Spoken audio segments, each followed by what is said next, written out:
Hello friends, ഇന്ന് ഉച്ചക്കത്തേക്ക് ഒരു സിമ്പിൾ ഫുഡ് ഉണ്ടാക്കാൻ വിചാരിച്ചു.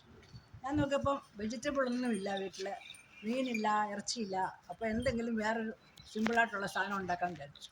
ഒരു വെജിറ്റബിൾ പുലാവിന് കൂടുതൽ ഒരു വെജിറ്റബിൾ ഇടാതെ സിമ്പിൾ വീട്ടിലുള്ള വെജിറ്റബിൾ, കുറച്ച് ക്യാരറ്റ്, കുറച്ച് ഉരുളക്കിഴങ്ങ്, കുറച്ച് ഗ്രീൻ പീസ്, അതൊക്കെ മാത്രം ഇട്ടുണ്ടാക്കുക. അത് നല്ല ടേസ്റ്റാന്ന് പറഞ്ഞു ഉണ്ടാക്കി കഴിഞ്ഞപ്പോൾ കഴിച്ചവരൊക്കെ നല്ല ടേസ്റ്റാന്ന് പറഞ്ഞു. എനിക്കും ഇഷ്ടപ്പെട്ടു. അതിനൊരു കൂട്ടാനും പ്രത്യേകമായിട്ടില്ല, വേണ്ട ആവശ്യമില്ല. ഒരു സലാഡ്, അച്ചാർ, പപ്പടം, അങ്ങനെയൊക്കെ അതും വേണം നിർബന്ധമില്ല, വെറുതെ വേണമെങ്കിലും കഴിക്കാം. അത്ര നല്ല ടേസ്റ്റായിരുന്നു ഉണ്ടാക്കിയപ്പോൾ. അത് ഉണ്ടാക്കുന്ന വിധങ്ങളും അതിൻ്റെ വേണ്ട സാധനങ്ങളും എല്ലാം ഞാൻ ഡിസ്ക്രിപ്ഷനിൽ ഇട്ടിട്ടുണ്ട്, നോക്കി കാണുക. ഇന്നത്തെ ഞാൻ വെജ് പുലാവാണ് ഉണ്ടാക്കുന്നത്. അതിൻ്റെ ഐറ്റംസ് ഇവിടെ കാണിക്കുന്നു. കൂടുതൽ വെജിറ്റബിളൊന്നും ഞാൻ ഇടുന്നില്ല. നിങ്ങൾക്ക് എത്ര വെജിറ്റബിൾ വേണമെങ്കിലും ഇടാം. ഞാനിന്നിടുന്നത് ക്യാരറ്റ്, ഗ്രീൻ പീസ്, ഉരുളക്കിഴങ്ങ്, പിന്നെ സവാള, കുറച്ച് ഇഞ്ചി വെളുത്തുള്ളി പേസ്റ്റ്, അത്രയാണ് ചേർക്കുന്നുള്ളൂ. അതുകൂടാതെ സ്പൈസസ് ചേർക്കുന്നുണ്ട്. പട്ട, ഗ്രാമ്പു, ഏലക്ക, ജീരകം, പിന്നെ കുരുമുളക്, ഇത്രയും സാധനം ചേർക്കുന്നുണ്ട് സ്പൈസസ് ആയിട്ട്. പിന്നെ 2 ഗ്ലാസ് അരിയാണ് എടുത്തിരിക്കുന്നത്. 2 ഗ്ലാസ് അരിക്ക് 3 ഗ്ലാസ് വെള്ളം. അതല്ലെങ്കിൽ വെള്ളം ഒഴിക്കുമ്പോൾ നമുക്ക് മനസ്സിലാകും, ആ അരിയുടെ മുകളിൽ വെള്ളം നിൽക്കണം. പിന്നെ ഉപ്പ് നമ്മുടെ ആവശ്യത്തിന്. ഇത്രയും സാധനങ്ങളേ ഉള്ളൂ. അതിപ്പോൾ ഞാൻ എണ്ണയും നെയ്യും കൂടെ ചേർത്ത് ഇട്ടിട്ട് അതിനകത്താണ് വഴറ്റി ഉണ്ടാക്കുന്ന മെത്തേഡ് കാണിച്ചു തരാം. ഞാൻ ഒരു പാത്രം അടുപ്പത്ത് വെച്ചിട്ടുണ്ട്. അതിൽ എണ്ണയും നെയ്യും കൂടെ ചേർത്ത് ഒഴിച്ചിരിക്കുവാണ്. അതിനകത്ത് എണ്ണ ചൂടായ ഉടനെ ഈ സ്പൈസസ് എടുത്ത് വെച്ചതിടുകയാണ്. സ്പൈസസ് പൊട്ടി തുടങ്ങുമ്പോൾ അരിഞ്ഞു വെച്ചിരിക്കുന്ന സവാളയും ഇഞ്ചി വെളുത്തുള്ളി പേസ്റ്റും ചേർക്കണം. അത് കഴിഞ്ഞിട്ട് വെജിറ്റബിൾ ചേർക്കണം.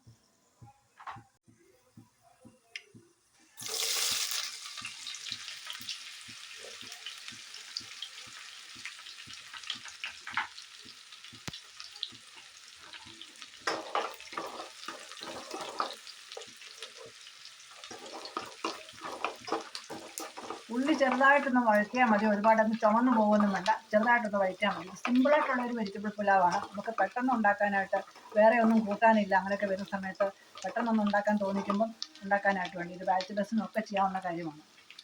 ഉള്ളി ഒന്ന് ചെറുതായിട്ട് മൂത്ത് കഴിയുമ്പോൾ ഇഞ്ചി വെളുത്തുള്ളി പേസ്റ്റ് ചേർക്കുക.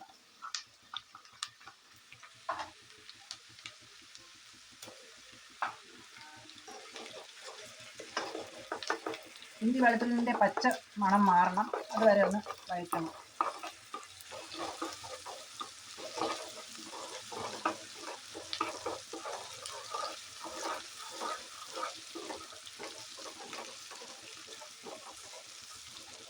ക്യാരറ്റും ഉരുളക്കിഴങ്ങും ചെറിയ ക്യൂബ്സായിട്ട് മുറിച്ച് വെച്ചിരിക്കുകയാണ്. അത് ചേർക്കാൻ പോവുകയാണ് അടുത്തത്.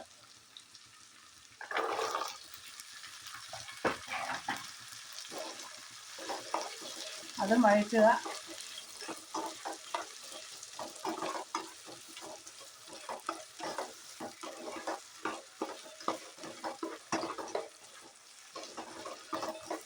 ഞാൻ ചേർക്കുന്നത് ഫ്രോസൺ ആയിട്ടുള്ള ഗ്രീൻ പീസാണ്. അതുകൊണ്ട് അത് ഇപ്പോഴേ ചേർക്കേണ്ട ആവശ്യമില്ല, കുറച്ച് താമസിച്ച് ചേർത്താൽ മതി. അതുകൊണ്ട് ഈ ക്യാരറ്റും ഉരുളക്കിഴങ്ങും നല്ലപോലെ വഴന്ന് കഴിയുമ്പോൾ കുതിർത്ത് വെച്ചിരിക്കുന്ന അരി ചേർക്കാം. ഇതൊന്നും പ്രത്യേകിച്ച് കണക്കൊന്നുമില്ല, എത്ര വെജിറ്റബിൾ വേണമെങ്കിലും നമുക്ക് ചേർക്കാം. നമുക്കത് പ്രത്യേകിച്ച് കണക്കൊന്നുമില്ല. ബീൻസ് ചേർക്കാം, കോളിഫ്ലവർ ചേർക്കാം, എല്ലാം ചേർക്കാം. ഇന്ന് ഞാൻ അതൊന്നും ചേർക്കുന്നില്ല, സിമ്പിളായിട്ട് ഉണ്ടാക്കുവാണ്.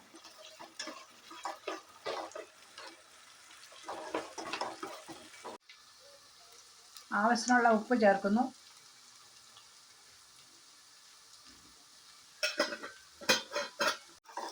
ഇതിന് പ്രത്യേകിച്ച് കൂട്ടാൻ്റെ ഒന്നും ആവശ്യമില്ല. ഒരു സലാഡ് കൂട്ടി കഴിക്കാം, അതല്ലെങ്കിൽ അച്ചാർ കൂട്ടി കഴിക്കാം.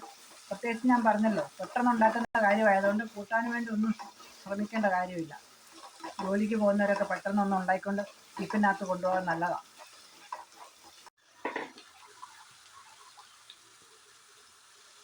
അരി ഇടുവാണ്. അതിട്ട് കഴിഞ്ഞിട്ട് കുറച്ച് നേരം കൂടെ ഒന്ന് ഫ്രൈ ചെയ്യണം. ആവശ്യമുള്ള ഉപ്പ് നമ്മൾ നേരത്തെ ഇട്ടായിരുന്നല്ലോ. പിന്നെ 2 കപ്പ് അരിയാണ്, അതിന് ഞാൻ ഒരു 3 കപ്പ് വെള്ളം ഒഴിക്കും. 3 കപ്പ് വെള്ളം ഒഴിച്ച് കഴിഞ്ഞിട്ട് ഇളക്കി കഴിയുമ്പോൾ നോക്കുക, വെള്ളം അരിയുടെ മുകളിൽ നിൽക്കണം. പോരാണെങ്കിൽ അല്പം കൂടെ ഒഴിക്കുക. ഇത് ബാസ്മതി അരിയാണ് ഞാൻ ചേർത്തിരിക്കുന്നത്. കുതിർത്ത് വെക്കുന്നതിൻ്റെ ഉദ്ദേശം എല്ലാവർക്കും അറിയാമായിരിക്കുമല്ലോ. അരമണിക്കൂറെങ്കിലും കുതിർത്ത് വെക്കണം. അരി വെന്ത് കഴിയുമ്പം നല്ല ചോറിന് കുറച്ച് നീളം ഉണ്ടായിരിക്കും കുതിർത്ത് വെച്ചിരുന്നാൽ, അതിനുവേണ്ടിയാണ്. ഗ്രീൻ പീസ് ഫ്രോസൺ ആയതുകൊണ്ടാണ് ലാസ്റ്റ് ചേർക്കുന്നത്. നേരത്തെ ചേർത്ത് അതും കുഴഞ്ഞു പോകും. അതുകൊണ്ട് അതിപ്പം ചേർത്തു. അത് കഴിഞ്ഞിട്ട് ആവശ്യമുള്ള വെള്ളം ഞാൻ നേരത്തെ പറഞ്ഞല്ലോ വെള്ളത്തിൻ്റെ ക്വാണ്ടിറ്റി.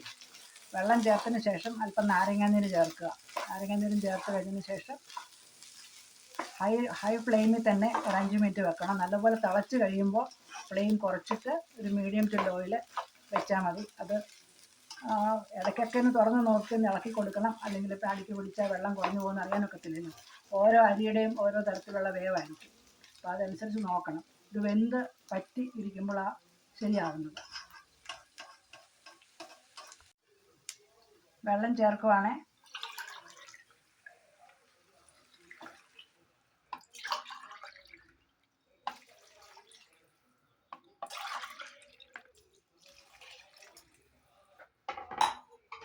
അതിൻ്റെ കൂട്ടത്തിന് നാരങ്ങ നീരും ചേർക്കുന്നു.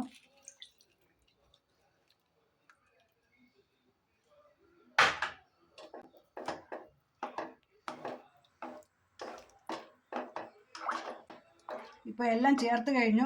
ഉപ്പുണ്ടോയെന്നൊന്ന് നോക്കാം. ഉപ്പില്ലെങ്കിൽ ഈ സമയത്ത് ഒരു ശകലം ഉപ്പും കൂടെ ചേർക്കണം. കാരണം ഉപ്പ് ഇച്ചിരി മുമ്പിൽ നിന്നെങ്കിലേ ഒക്കത്തുള്ളൂ.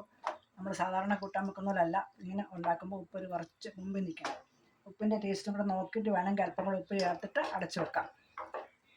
ആദ്യത്തെ ഒരു ശകല നേരം തിളയ്ക്കുന്നതിന് വരെ ഹൈ ഫ്ലെയിമിൽ വെക്കാം. അത് കഴിഞ്ഞിട്ട് പിന്നെ കുറയ്ക്കാം.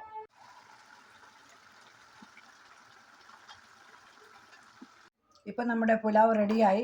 വെജിറ്റബിൾ പുലാവ് റെഡിയായി. തുറന്നു നോക്കാം. എല്ലാം നല്ലപോലെ വെന്തിട്ടുണ്ട്. ഒരല്പം പോലും അടുക്കി പിടിച്ചിട്ടില്ല. എല്ലാം നല്ല കറക്റ്റ് പാകമാണ്. ചോറ് അരിയൊക്കെ നല്ലപോലെ വെന്തു ശരിയായിട്ട് നല്ലപോലെ ആയിട്ടുണ്ട്. ഇനി നമുക്കൊരു സെർവിങ് ഡിഷിലോട്ട് ഇത് മാറ്റാം. എന്നിട്ട് ഇഷ്ടമുള്ള സാധനത്തിൻ്റെ കൂടെ കഴിക്കാം. ഞാനാണെങ്കിൽ ഇന്നിവിടെ സലാഡും അച്ചാറും മാത്രമേ ഉള്ളൂ. വേറെ കൂട്ടാനൊന്നുമില്ല. ഉണ്ട് കൂട്ടാൻ, പക്ഷേ ഇതിൻ്റെ കൂടെ എടുക്കുന്നില്ല. അതുകൊണ്ട് ഇങ്ങനെ കഴിക്കാൻ പോകും. സിമ്പിളായിട്ടുള്ള വെജിറ്റബിൾ പുലാവ് ഉണ്ടാക്കുന്ന എല്ലാവർക്കും മനസ്സിലായല്ലോ. ഇഷ്ടമായെന്ന് ഞാൻ കരുതുന്നു. എന്നാൽ എല്ലാവരും please do like, subscribe, comment and share.